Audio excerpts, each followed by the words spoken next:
Right, okay guys, welcome to, I think it's the second video that I'm going to put out under this new channel. Now, what I've got my mate Dave here tonight. One of the things that is very, it's kind of out there, it's in the media all the time, and thankfully there's a lot more focus on it now, and it is mental health, and in particular we're going to concentrate on male mental health. So Dave and we're not going to proclaim to be, know the end of the scientific stuff. I think like anybody, we've all had it at some point and, down the line. So we're just going to kind of put it out there. Hopefully, some of you guys might find it worthwhile. So anyway, listen, Dave, thanks for joining me, mate. Thank you for having me. Does this make me your first guest? I think we're starting to nail this Google Hangout. So it only took us 15 minutes this time to get it going. Yeah. So this may be your first guest then on your Alan Stewart channel. You will be actually. Yeah, I mean, my girlfriend took part in my my nuclear bomb special, and I kept saying to her, I says, "Talk up, I can't hear you." She kept talking far too low, and I'm like, "You need to talk louder." That's the best name ever, nuclear bomb special. You will struggle to beat that, sir. I didn't actually call it that, unfortunately. I just called it. What did I call it? Visiting Scotland's secret bunker. But considering it's bloody signposted, I mean, it's dearie me. I wouldn't want to play hide and seek with the guy that decided to call this a secret bunker. But, anyway, mental health, Dave. I mean, it's. I was as like many people, I was on social media yesterday, on Facebook, and somebody had shared a picture of a man, I think he's 43 years old, and apparently it was the last photograph taken. He took a selfie, and he committed suicide. I think he had 3 children, a wife, and apparently he was, according to what it said, he was crippled with debt. He was due, I think he owed something like £20,000, whatever, and he just, he took his own life. And it's so sad that something like that could happen. I mean, obviously, mental health, it can be caused by a sort of very wide variety of reasons. I mean, I think debt is probably a crushing pressure on people nowadays. Yeah, definitely. I think something I want to just quickly touch on before we carry on, which is kind of what we also want to talk about. This is, like we said, we both kind of, don't profess to be experts, but we've both had issues with it. I mean, I'll happily admit, and this is kind of what this is about, I'll happily admit, there's no stigma, that I'm on medication for anxiety. And yeah, it's come a long way in the public domain. It's not what it was, going back 20 years, that it's something to hide away, something you shouldn't admit to your friends and stuff like that. But there's still a stigma attached to it, where people kind of, should I tell people what are they going to think? And we're just kind of trying to blow that out of the water, and that, and social media, right or wrong, has led to people talking about it and stuff like that, and getting it out there, to some degree more, because I touched upon it once or twice. I've been completely honest and touched upon it on my YouTube channel, and did so simply because if you're putting yourself out there, people will know. They may not know what it is, but people can tell something's not quite right and stuff like that. So, I've always been honest with it, but I was amazed by the response and surprised that, number of people in the comments who said, oh, well, I felt this, I felt that, I've done that, I take these, I'm on medication, or I've seen a hip therapist and stuff like that. And so that was kind of why we want to talk about this, which is once you kind of put it out there, you'd be surprised that those people you look around and think they're bulletproof and super strong and nothing ever, phases them. Everyone's got something inside them, and there's nothing to be ashamed of. And this whole, which is, it's my problem, I'll deal with it, I shouldn't put it on other people's shoulders, it's rubbish. Mm-hmm. I think mental health, it's like the elephant in the room. Nobody really wants to talk about it. Why is that? Why do you think? And again, I'm maybe making a sweeping statement here. I tend to think that it's more the male populace that don't want to admit is it because they deem it a sign of weakness or something? Do you think? I think you could be right there. I think there's two things. Sign of, just because let's be honest, even though it's a far removed world, from what it was 30 or 40 years ago, there is still, if you look around in books, TV shows, movies, there is still very much this alpha male portrayal and stuff like that. Like the superhuman, or the guy going against all odds and stuff like that in these situations. And so it's kind of, I guess, drummed into you from a very early age that you don't admit your weaknesses. The other thing, I guess, and this is to me, going back 20 years ago when I, first, had sort of depression issues, was if you say the word health, everyone's just like, I've got health issues. You get on that, but if you suddenly put the word mental in front of it, even though, that's still part of your body, that's still something that works or doesn't, or breaks, or needs caring, or needs fixing and stuff like that, but people don't perceive it like that. They just say mental. It's almost become a stigma in itself, the word mental. I mean, what was it, and this is a bad example, but when you're a kid at school and you just took the piss out of your mates, but you're proper mental, you are, and you take the descriptive term out of context, but there is that stigma, isn't it? Because you say health, put the word mental in front of it, and then it becomes, oh, you've got problems there, and it shouldn't be, because it's just any other aspect of your body or your health. Mm-hmm. But that seems to be my kind of, why to some people, also people don't admit it, which is like, mental health, and then maybe they shy away from listening to it themselves. Yeah, I mean, it's obviously mental health is hidden. You walk into a room with a broken leg, or you're in a car crash, and people have got all the sympathy under the sun. Oh, what a shame! Oh, look at him, he's broken a leg, or he's on a ventilator or something. The minute you say mental health, you think, look at him, he looks absolutely fine. Why? How can you possibly? If you were to phone your boss and say, I'm not going to be in today because I've got mental health problems, they would think, come on, not a minute, you can't be off, Yeah, like you said as well, but also it would be like, well, I can't see anything wrong. But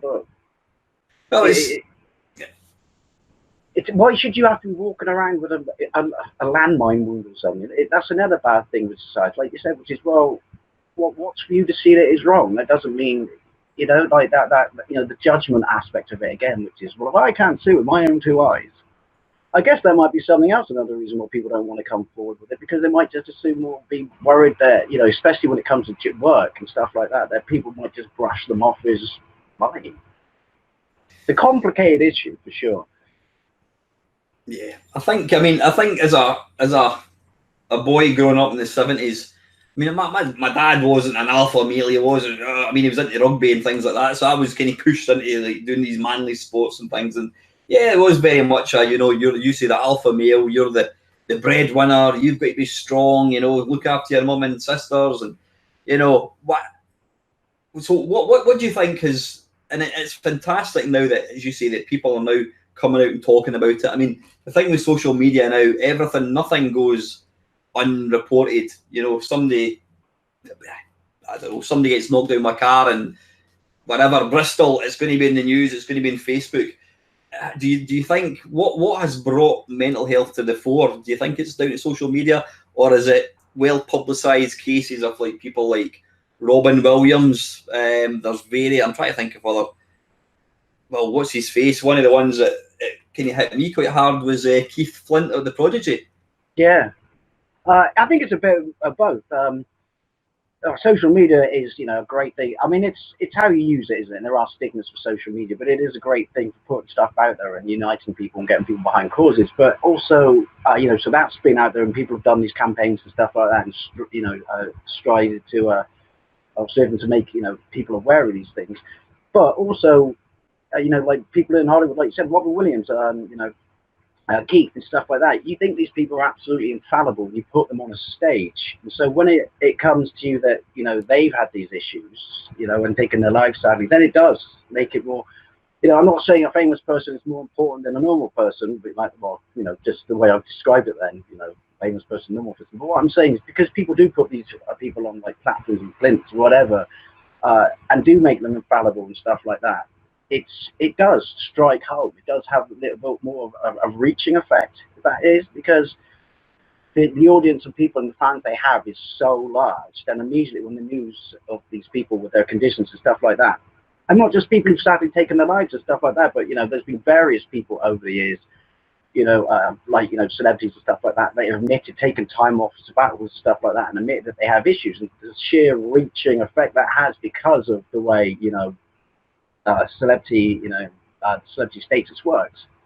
It's, you know, I'm not saying it's good because these people suffered from these things, but the fact that they come forward is good because, like I said, it reaches far more, does far more good than, you know, than just, you know, someone without a voice, basically. So, you know, because, like I said, no one should be ashamed of it, but if you or I say it with our small platforms and stuff like that, hey, you know, it's good, we'll reach someone, but, and I'm not saying I want these people to be ill, but if they say it without following that status, it is good. I mean, hopefully, because that's happening, then, like you said, why we wanted to talk about this today as well is it's nothing to be afraid of, it's nothing to be ashamed of, and if you come out with it, it can only have good, positive things and break down these walls. I mean, more people will do it. Or maybe they won't admit it to their friends, but they'll say, you know what, something's not right, maybe I'll go and see my GP, or something like that. I mean, it's good to come out about it, like I said, but more importantly, it's the message, isn't it? So if one person kind of thinks, well, you know what, why do I feel like this? Why do I feel, you know, just so unsure and upset and down all the time, and, you know, have strange thoughts? Like, that can't be normal. You know, if that person can say it, then maybe, you know, maybe I'll go and see my doctor. Maybe I'll ask him. Maybe I'll get me to see someone else. I mean, and again, I'll be honest, that's what I did 25 years ago. Oh, actually, one of my flatmates just said to me one day when he goes, you do know you come home from work on a Friday, and then basically you spend your entire weekend just asleep, and then get up and go to work on Monday and rinse and repeat. He goes, that's not normal. And we talked about it, stuff like that, and it was, well, why is that? I go, I don't know, it's weird. I've done the work bit, I've done that, and then for some reason I don't have the energy to do anything else. I can't be bothered. I'm not explaining it very well because, you know, it's like in yourself, you just say, well, just do me a favor, I'll come if you want, but just go and talk to the doctor. And it's by what we're saying now, about putting it out there, because that was a while back, and it was just, I think the first thing I said to him was, you know, F you, are you saying there's something wrong? There's nothing wrong with me. And, you know, you go straight into the defensive. Mm-hmm. Obviously, I mentioned about the guy that we're speaking about, he committed suicide apparently due to debt.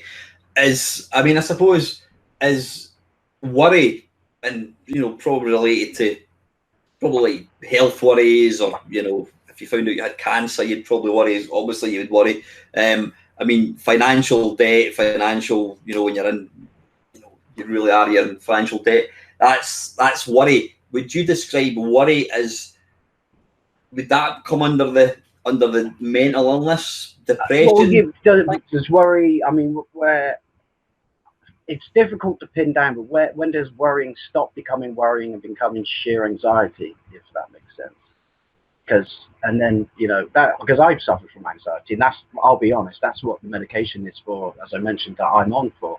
But, you know, because it's natural and normal, everyone worries about something, but when does it cross the line and become excessive worrying, and then there's that anxiety, and then that's when, I mean, it's overloading the brain, I guess. Like I said, neither of us proclaim to be experts. This is just how my brain works, and which is, there's worrying, then there's too much worrying, then it's not healthy. If that's all you do, you know, are you overtaxing your brain? Is that where then it obviously has a detrimental effect on the rest of you and stuff like that? But I mean, I would imagine, again, I'm not talking from, you know, experience, or I'm not qualified to make any advice or anything, but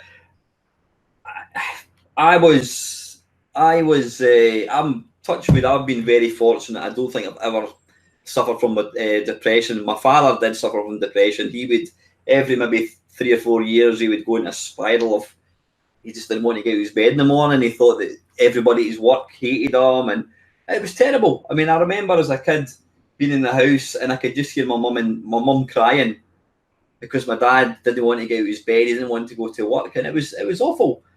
But so I've been very fortunate that I've never really had it. I mean, I did have a situation, without going into too much detail, several months ago, through what was going on in my life.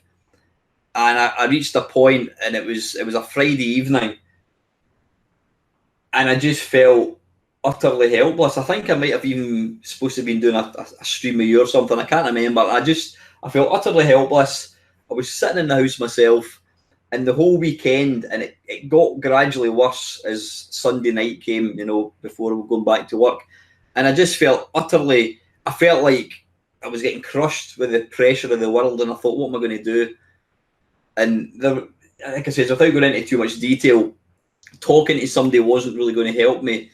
I knew it was something that I would have to deal with myself. And for possibly an hour, I was putting on TV to try and take my mind off it. And I ended up going to bed about 6 o'clock at night just to try and escape how I was feeling. And then the following morning, I was able to kind of meet the worry head on, and then it resolved itself. And touch wood, it's kind of gone now. But it was terrible, absolutely terrible. And what I would say to anybody that's watching this video, if you have got any concerns, any worries about anything at all, whether it's your health, your kids, your wife, relationship problems, whether you're getting bullied at work, whether you're £50,000 in debt, whether you're going to lose your job, talk to somebody. Absolutely, talking to somebody does help, because I think, and you just kind of touched on it there, Dave, when you're worried about something, it goes on a certain level where the anxiety starts creeping in, and you start it starts to snowball, and it just becomes this monumental black thing, and you think, I can't deal with this. How am I going to deal with it? It consumes you, basically. Yeah, but there's obviously, God forbid you were diagnosed with cancer or something, but I would even probably go as far as to say, whatever, unless you've just lost your wife or just lost your kid through a tragic accident, there's nothing anybody can do that's going to go, oh, don't worry, mate, it'll be fine in the morning. Nothing can take that away. But any other problem, whether it's health, whether it's you've just found out you've got cancer, whether it's you've just found out you're losing your job, whether your wife's just had an affair, she's left you, or whatever, trust me, it will not be as bad when you actually deal with it. When you keep it in your head, don't talk to anybody, it's like a snowball getting pushed through the snow. It gets bigger and bigger and bigger and bigger, and you'll actually probably find that it's when it actually comes to it, it's not as bad as you thought it was going to be. I mean, if you bottle stuff up, it's like anything. There's like a blockage in the system. You can't contain something, any problem, particularly mental health, like your depression or something like that, indefinitely. Something will go. I'm not an expert, but you wonder if that's why people do, these horrible things and stuff like that, because it simply got to the point where it does completely and utterly consume them. And again, we're not experts, but I mean, if you talk to someone about it at some point, it is. I don't care what anyone says. When it's that whole, a problem shared is a problem halved. Maybe it's not half, but the first time I went to a doctor and talked about it, and he just said, you're clinically depressed. It was like, poof, a massive weight, and it didn't fix the problem or anything like that immediately, but it was a massive weight off your mind.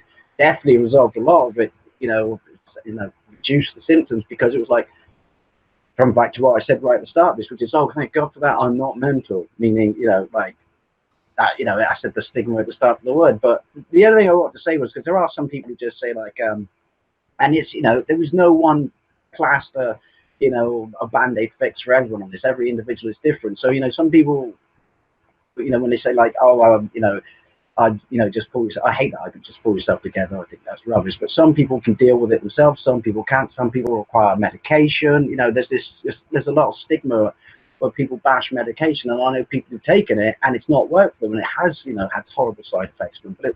But it works for me. But it's not for everyone. But there's no one fix, one all fix cure for all of this. It's, some people, regularly seeing a psychiatrist. And there's another one when, because I saw one, people seem to think that, when these psychiatrists, it's like these things where you're lying on a couch and, sticking Freud's going, so tell me about your mother and stuff like that. And there's a stigma to that. and it's not. It's it's almost like this is my what I had. So maybe it's different with everyone else because they'll see how to address your issues. But with my anxieties, they try and break it down into how you feel, what brings on that feeling, what starts it initially, how you do to abate it. It's not like these these stereotypes you see in movies. So there's kind of a stigma when people say the word psychiatrist as well. But there's hypnotherapy. There's all kinds of stuff. It's not like one fix, one sort of cure or aid for everything. Because I think like when you say to people, which is, have you gone to the doctor? I don't want to be put on medication. No one's putting me for the goofballs and stuff like that. And it's like, no, but that's not what it is. Every individual is different. Every mindset is different. Psyche is different. Just regularly talking to someone about it. Like a scheduled, just a scheduled one-on-one, not even necessarily with a psychiatrist, but your doctor might go a long way for doing it. I don't know. I've been very lucky in the fact that every time I've had issues and I've gone to see a GP, he's put me down a route that's, worked for me, resolved it. I mean, with anxiety, you never truly get away with it because something else we haven't touched upon, but people always seem to think, when you get that mentality, which is pull yourself together, but mental illness is a chemical imbalance in your brain. Essentially, it's something's not running right. And coming back to what we said about it's an illness, you can't see it.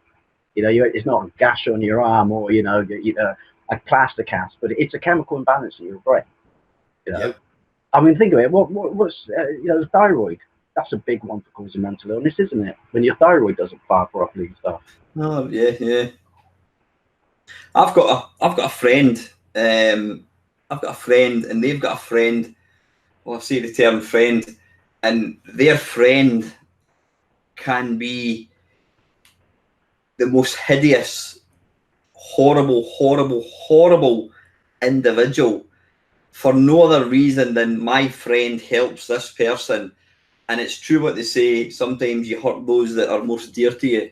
And I've seen some of the messages that my friend has received from this friend of theirs, and it is hideous. I'm talking about, I wish you would die, just horrible things. And I've said to the person, I says, how do you tell them to go and they went, I don't hate them. I said, how can you not hate somebody that is sending you text messages that are saying you're worthless, you're this, you're that, And he says, because they're obviously got a mental illness. Now, that's all. That's not it. You know what? The next symptoms. 2 days later, this person is saying, "Oh, by the way, I was at Asda, I saw such and such, and I saw this too for such and such, and I bought that." LOL. And I'm thinking, wait a minute, this person just sent this saying, "I hate you, I hope you die," and 2 days later, it's like it's forgotten about. And I do truly believe that this person, it's a mental illness they have. Sounds to me like it's a manic personality thing, isn't it? Aye. Extreme highs, extreme lows. So you're absolutely right, Dave. I mean, mental illness is again, listen to Dr. Alan Stewart. Well, that's the point of why we were trying to do this, isn't it? We're not experts, but the point being, you don't have to be an expert to come out and say, I've got, yeah. Can I say something? The whole point of this video is it's not to try and say, "Oh, listen to these two guys, they think they know it all." Not at all.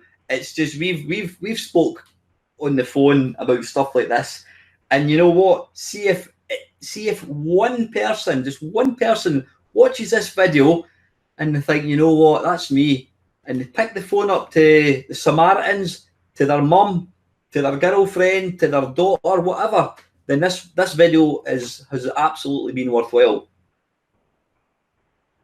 Yeah, no, I totally agree. That's what I was trying to convey. It's not, I wasn't trying to do a disclaimer. It was just that, yeah, that's the point. Trying to say like two completely, average normal blokes. I mean, what people? Oh, I was going to say, I've got another YouTube channel where I talk about video games, and Dave himself's got a channel that's all about video games, and we are we could literally talk for Britain, and people will look at us and think, oh, look at these two guys, are supremely confident, they can talk away and da.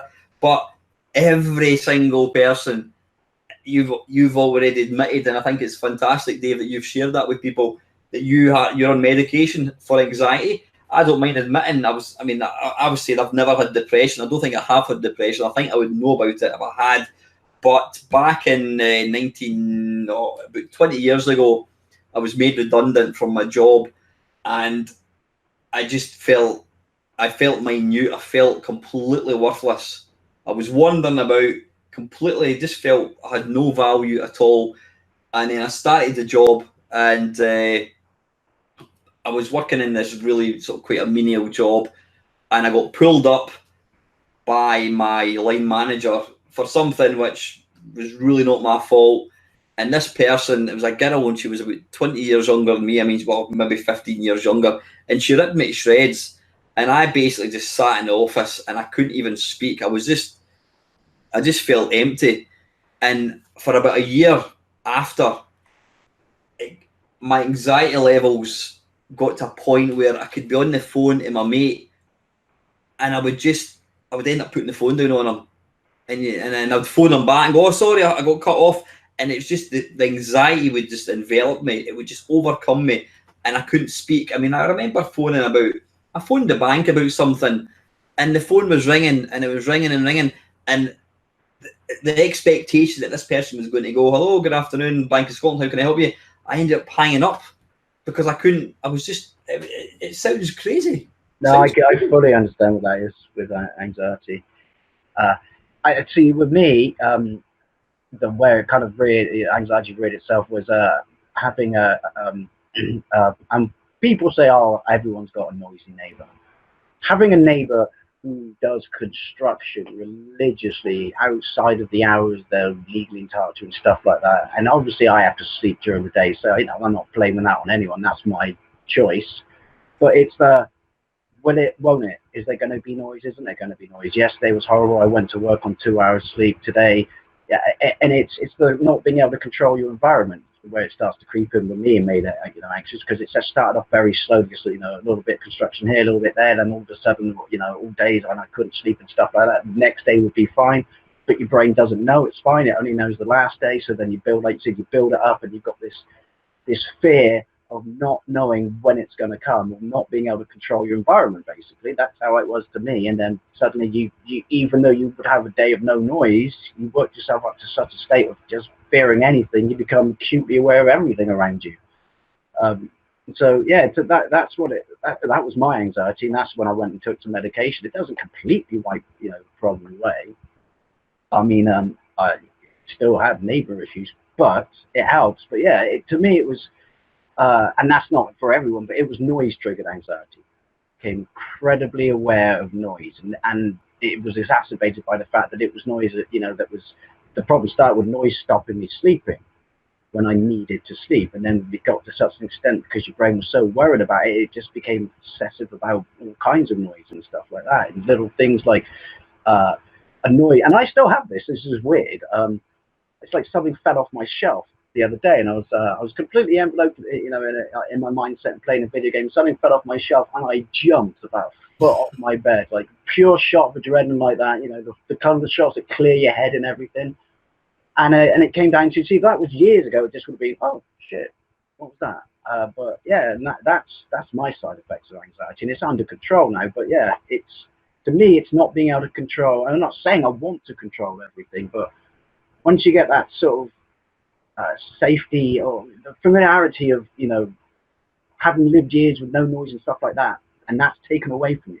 Like I said, it is a control thing that's taken away from you, and then you don't know when it's going to come or not going to come. That's what triggered my anxiety. And until I went to the doctor, it was crippling, like going to work and then a tannoy announcement would go on and stuff like that, and my heart would start beating and stuff like that. I mean, I know obviously is it post-traumatic stress syndrome, is it PTSD or something it's called, what servicemen have that, they hear somebody burst a balloon. I mean, I'll be honest, I'm like that. I hate loud noises. I mean, it's nothing with me. It's nothing like that. It's just that any unexpected noise now, because of not knowing when it would come, just truly still makes me jump. It's funny because my mates, I say it's funny for them, it's not funny for me, but if it happens to one of my mates, they're like, "Are you all right?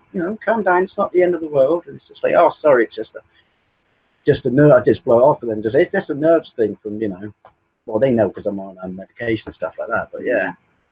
One thing that I found, and again, I know what we plan to do, guys, is probably keep this to an hour. I think if it was to run on to 2-3 hours, people simply wouldn't watch it. So I think if this does prove popular, if anybody finds any benefit from this video, I think Dave and I would probably quite like to continue, because you can't possibly discuss mental health in an hour. I mean, it's just no, absolutely not. But it was basically kind of like we said before we did this, we kind of just touched the surface, just to kind of get it out there that, you know, to completely just look at us, you know, completely normal people. You know, if we've had issues, then maybe, you know, well, no, guaranteed other people have. Like, tell someone, get it out there. For me, the anxiety part of it, the whole, I mean, my anxiety did start when I got made redundant, because I became... That's a loss of control of things as well, though, isn't it? Pardon? Because that was one thing I was going to quickly touch upon. That's a loss of control thing as well, because a massive cause of depression among a great many people is losing their job. But it's, you know, your finances, your stuff like that. You're no longer in control of your immediate environment. You know, I can see why that's a triggering effect for sure. Yeah. Your self-worth goes down the tubes, the pressure to get another job. And so, yeah, there was a whole thing. I did get another job, and, you know, that ended up leading to, you know, even further anxiety. But one of the other sort of offshoots of that was the pressure to get another job. I had to go for interviews, and I just got so wound up, so nervous, to the point that I could hardly speak at interviews. And I came very close to like walking out, going in for an interview and walking out midway, because I just got so enveloped, so panicked about the whole thing. And that stuck with me for years and years and years and years. And it got to a point where my boss would say to me, "Oh, look, here's an internal vacancy. Look, more money, da da da da." And back in my mind, I'm thinking, no, because I can't go through with the interview. I can't do that. And over the last couple of years, I have I've pushed myself out there. I have had interviews, and the point I'm trying to make is a big part of anxiety. You know, if you were to drill down, there's probably, there'd be something that would trigger it, but then there would actually be the thing: what are you nervous of? Or you're nervous of people, being around people. You're nervous of interviews. You're nervous of, you know, doing a presentation or something. But when you sometimes meeting it head on, you suddenly find, a minute, this is actually okay. And I know for myself, YouTube has given me more confidence, the ability to talk, as people will that's watched any of my Friday Waffles will testify, as will you, sir, when we can't get a word in edgeways. So would you agree that there's, I mean, certainly types of anxiety, if you actually meet it head on, you know, if you're terrified of talking in public, why don't you do a 10-week course on to do stand-up comedy? Yeah, it's about pinpointing it. It's facing it head on, but, you know, again, go and see someone about it. It's to pinpoint, you know, particularly with anxiety, which it was with me, and that's when the doctor said, you know, loss of control over your environment. But it's pinpoint what it is. You know, I mean, that's again why you have to go and see someone. If you don't pinpoint what it is, then you can't face it head on. But like you said, everything starts, like I said, mine starts from not being able to, you know, control the noise that people are generating around me. If it wasn't for that, then I would never have had anxiety. I mean, all right, you all have it to some degree. It is actually a natural process. But yeah, no, it's definitely, you can meet it head on. It's definitely pinpoint. There's a cause for everything. I know we're simplifying it, and there's probably people thinking, "Oh, that's utter nonsense." I've got a couple of friends. That's the point of this, though, isn't it? It's the layman approach to while we're trying to get out there, people. You know, it's nothing to be ashamed of. I'm want to let people know how I dealt with my anxiety. You know, I mean, I do believe, as you say, there's no one fix for every single person, and I mean, let's be honest, there are people who by their very nature are negative, and there's people by their very nature are positive. I think I'm quite a positive type of person, and that probably does help. But then I've got a friend, a female friend, who is she's a personal trainer. She is one of the most outgoing when she walks into a room, everybody just clings towards her. She's a pretty girl. She's just an enigma. She's a lovely person. She oozes the confidence. She does lots of really positive things. She's done some amazing triple ultras and stuff that I could never do, and yet she suffers from depression, and every now and again she'll just go into this black hole, or is it the black dog they call it, and there's really nothing that, you can't see anything. I mean, one of the stigmas that all men will get, and I think you mentioned it, is, what's wrong with you? What have you got to worry about?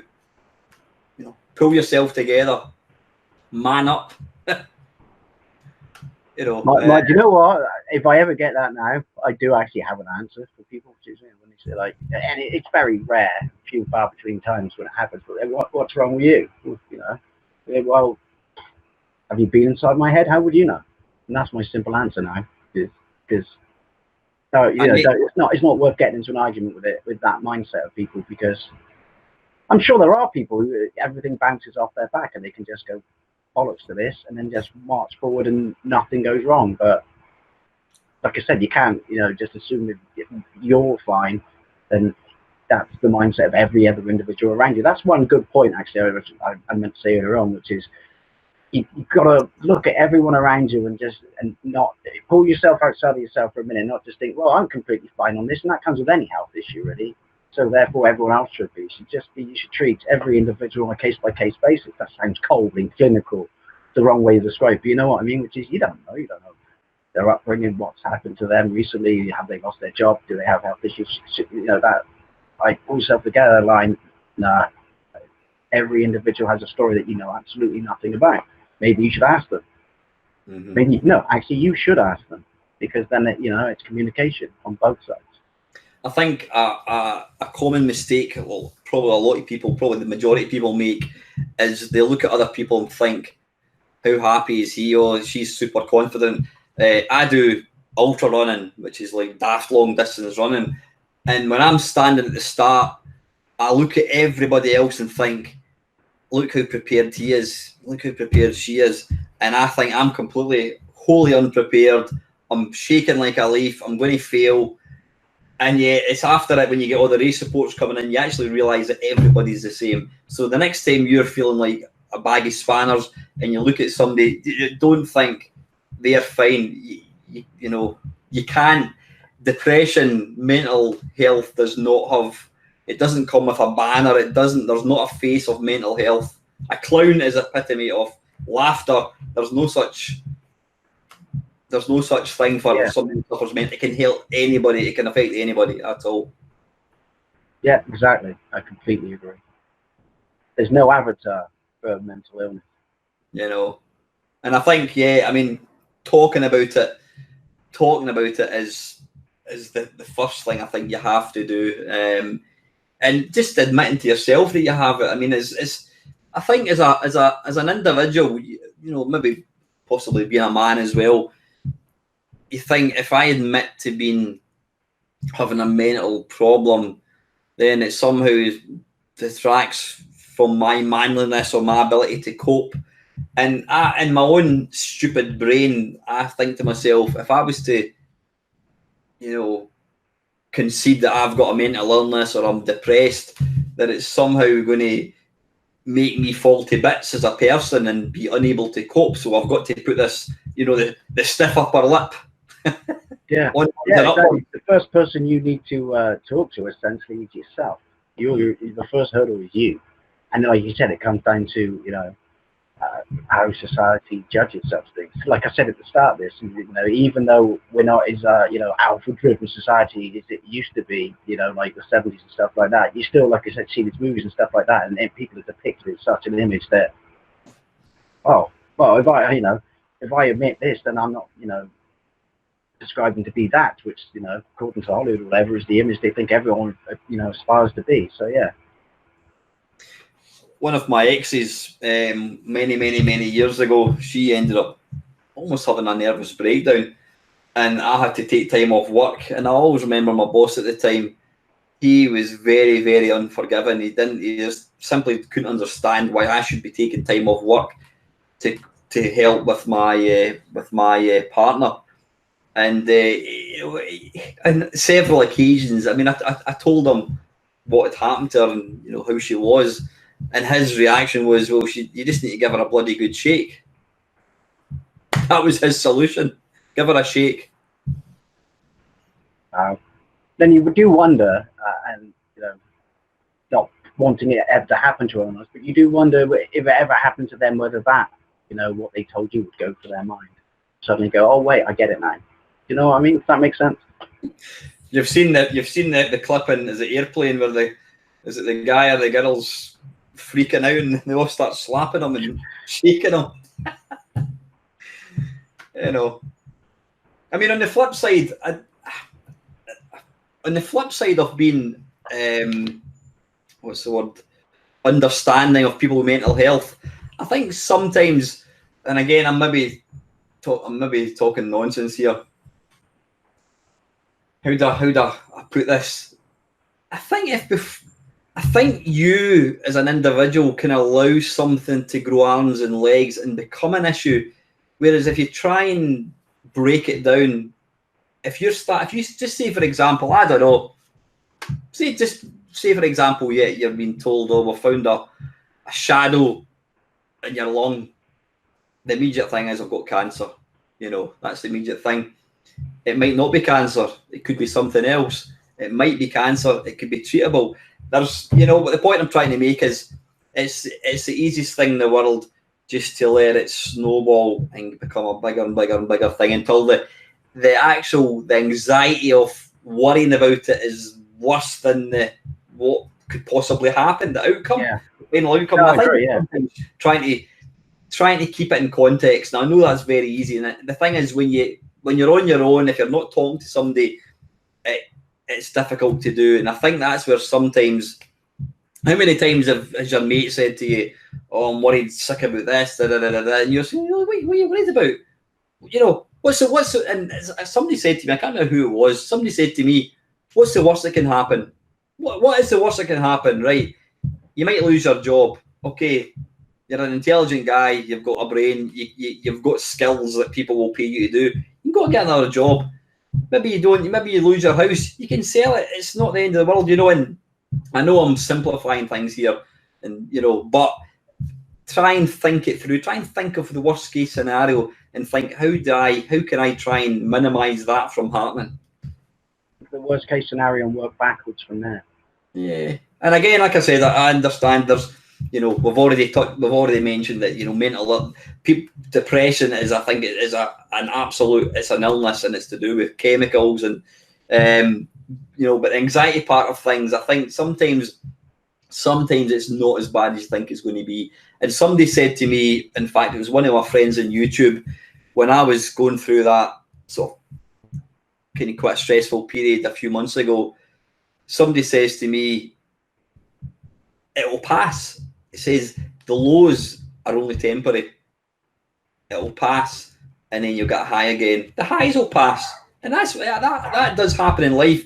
And I remember reading that, and it's so true, because back 3 months ago, I couldn't see any way out of this. I didn't really know what I was going to do with myself, and it has passed.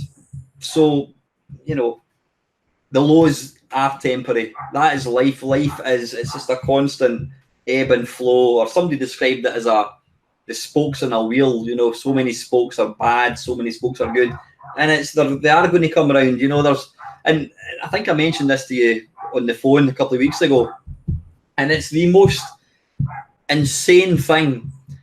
I'm quite a happy chap. I don't really worry too much about things. I can do my job, and got a lot of friends, and I'm very, very happy. Sometimes, and my job is stressful. There's no two ways about it. It can be very, very stressful, but I'm able to cope with that. At times it does get on top of you, but I'm able to cope with that. But sometimes, if I was to take a week's holiday and I've got nothing to worry about, I've seen myself, and this is ridiculous, I've seen myself standing in a shop or in the post office in a queue waiting to get served And as I'm getting closer to the front of the queue, I started getting anxious. No, I completely understand. Yeah. And yeah, I can go on YouTube and talk to maybe 30, 40 people on a live stream. It doesn't bother me. But waiting to talk to some wee girl behind the counter, and I started getting anxious. What's that all about? Control over your environment again, isn't it? I guess. It just doesn't make any sense at all. That's why it's such a, you know, like I said, we just brushed along the surface. It's such an interesting topic to talk about because it's so many. It's every single person's completely different. You could put any person in your exact same job as you with the exact same stress level, and what it does to that individual, you know, there'll be 100 different ways it affects 100 different people the way it affects you. I sometimes think that, and again, this is me putting my philosophical head on for a second, that the brain, as a human being, we need something to worry about. We need to think. Yeah. Oh, I need to remember, and I don't know, I was going to say put the milk bottles out. I'm showing my age there, mate. I've not put milk bottles out for years, but you know what I mean? But it could be something daft. Oh, I need to make sure I've got money I'm going to a concert next week, or I need to remember to do this. And that's why, like, when I'm in a situation whereby I have nothing to worry about, my brain's like, oh, I've got nothing to think about. It'll create, yeah. There's nothing to blow away 90% of my focus. I'm not saying that we need something to worry about, but if we've got something to worry about, then that becomes the focus of our anxiety. Yeah, it's funny that you know, it can become anxiety, but also at the same time it's a distraction. Complicated stuff. Yeah. Listen, I think what we're going to do, Dave, I think we'll wrap this one up. It's just about an hour. I think we need to keep it in wee kind of bite-sized chunks. You know, I don't think we want to kind of run it on and on and on. So listen, guys, I hope you enjoy is possibly the wrong phrase to use for this. I hope somebody has found this video, if nothing else, you know, enlightenment. You know, the point. Like said, yeah, we're not experts, but that was the whole point. It's getting out there that two blokes can anxiety, depression. It can affect anybody. It's affected me. It's affected Dave. You know, don't ever feel you're alone in how you're feeling. Please go and get help. If you know, get in touch with myself or Dave. I mean, we would be. Sure. We would be. If anybody is watching this wanted to take part, want to send us questions. I mean, if anyone finds this video beneficial, I think Dave and I would absolutely do a follow-up. Absolutely, yeah, definitely. You know, we've only scratched the surface of it. If there's any questions, if there's any particular thing that anybody would like us to give our views on, we're not going to give an answer because we are no experts at all. And please do let us know. Let us know what you think of the video. You know, like I says, if it helps even one person to think, I'm going to pick the phone up and phone somebody. You know, yeah, it doesn't have to be it doesn't have to be your GP. I mean, that worked for me. It doesn't have to be your GP. It doesn't have to be a psychiatrist. Like Alan said it on, just maybe your mum, maybe your brother, maybe your friend. Yeah, tell your workmate if you're under pressure at work, if you're getting bullied at work, whatever. Tell somebody, talk about it, get it out there. Yeah, what I'm going to do is I'm going to stick the link to the Samaritans down below. I've never had to. Have you ever had to phone them, Dave? I haven't. I've always done it the route of the GP, but that's, like I said, it's not the same route for everyone. But I do know people that do, and absolutely fantastic. Definitely put that down for that's a good call. Yeah. Don't ever, please, never ever think that you're on your own. You're not. You're absolutely not. So anyway, guys, listen, we'll get going. Thank you very, very much for watching. Yeah, thank you very much, everyone. Yeah, please let us know what you think of the video. If you want to see a follow-up, if there's anything, if you find it beneficial, please let us know, guys. And as always, thank you very, very much for watching. And thanks to Dave for taking part, mate. I appreciate it. Thank you for having me very much. Thanks, guys.